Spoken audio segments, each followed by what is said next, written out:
সময় এসেছে দলিত আদিবাসী মুসলমানদের বলবো, সংখ্যার বিচারে এমএলএ তৈরি করে কিচ্ছু লাভ হবে না। 44টা মুসলিম বিধায়ক আছে বিধানসভাতে, সেই মুসলমানদের দুর্দশার কথা কে বলছে?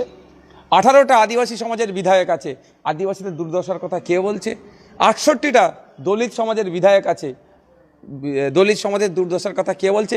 সেই সংযুক্ত মোর্চা আইএসএফের এক বিধায়ক নওশাদ সিদ্দিকী দলিত আদিবাসী মুসলমান পিছড়ে বর্গের শিক্ষা স্বাস্থ্য কর্মসংস্থানের আওয়াজ বিধানসভায় তুলছে। তাই জনগণকে বলবো, ধর্ম দেখে ভোট দিয়ে কিচ্ছু লাভ হবে না, জাত দেখে ভোট দিয়ে কিছু লাভ হবে না।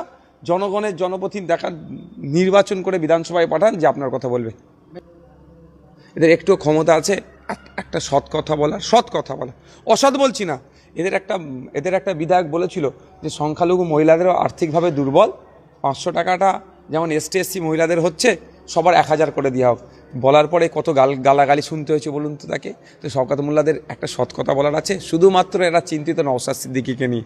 আরে বিজেপির তো এত বিধায়ক আছে, কোনো জায়গায় অবজারভার দিয়েছে কেন? ভাঙড়কে দিতে হচ্ছে, মানে এক বিধায়ক 293টাকে হেলিয়ে দিচ্ছে। তাই আগামী দিনে এই নওশাদ সিদ্দিকী 50টা তৈরি করতে হবে, তাহলে বাংলার সুদিন ফিরবে।